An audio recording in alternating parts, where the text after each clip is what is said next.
Good morning students.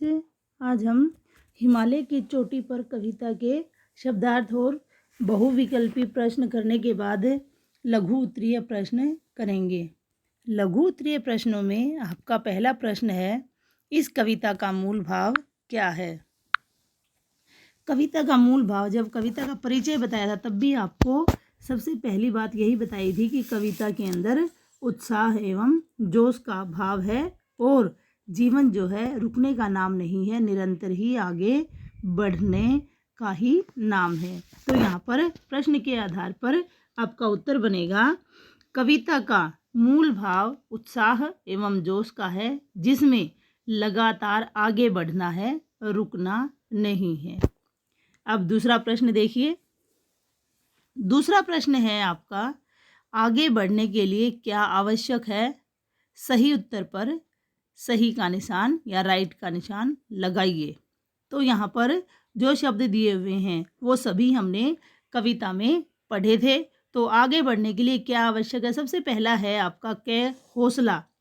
हमने कविता की पहली पंक्ति में ही इस के बारे में पढ़ा था, ऊंचा है हौसला हमारा विंध्याचल हिमवानों से। तो आगे बढ़ने के लिए हौसले की आवश्यकता है, आपका सही होगा।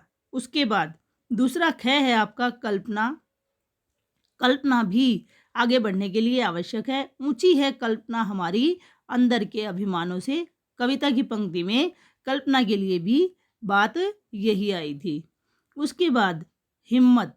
हिम्मत के लिए यदि आपको ध्यान हो तो कविता के अंतिम पैराग्राफ में आया था, आज़ादी का हिम्मत का हिकमत का झंडा और उठे। तो आगे बढ़ने के लिए हिम्मत की भी आवश्यकता है। उसके बाद धैर्य।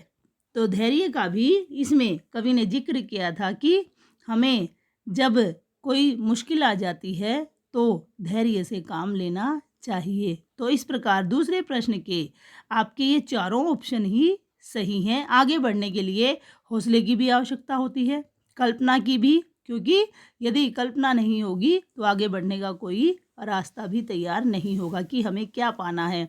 हिम्मत के बिना कोई भी कार्य हो ही नहीं सकता और धैर्य भी जरूरी होता है। जब आपको सफलता नहीं मिलती है तो धैर्य से काम लेना होता है।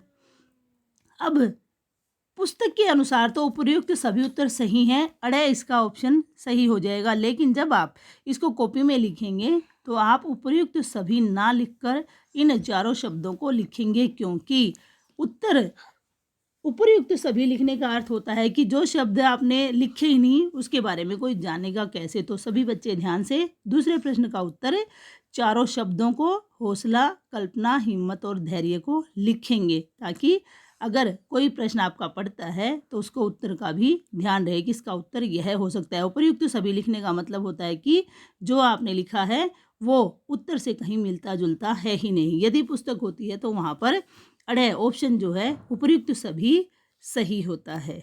तो इस प्रकार आपको दूसरा प्रश्न का उत्तर लिखते समय इन चारों शब्दों को ही लिखना है। तीसरा प्रश्न देखिए, कवि के अनुसार हमें निरंतर आगे क्यों बढ़ना चाहिए। कविता के परिचय में भी कवि ने यही बात बताई थी, जीवन रुकने का नाम नहीं है और निरंतर आगे बढ़ते जाना ही मनुष्य का उद्देश्य होना चाहिए। तो ठीक उसी परिचय के आधार पर हम तीसरे प्रश्न का उत्तर जानते हैं। कवि के अनुसार हमें निरंतर आगे बढ़ना चाहिए क्योंकि इस जीवन का यही उद्देश्य होना चाहिए। अगर हमारा उद्देश्य आगे बढ़ने का है तो हम लगातार आगे बढ़ते रहेंगे और हमारा जीवन जो है वो भी निरंतर सफलता की ओर बढ़ता रहेगा। इसलिए हमारे जीवन का भी यही उद्देश्य होना चाहिए कि बिना रुके अपना लक्ष्य पाने के लिए आगे बढ़ते रहो। तो इस प्रकार आज इस कविता के लघु उत्तरीय ये 3 प्रश्न हम लिखित कार्य के रूप में करेंगे। कार्य आपका साफ, सुंदर और स्पष्ट हो। आपका दिन शुभ हो। इससे आगे हम कल करेंगे।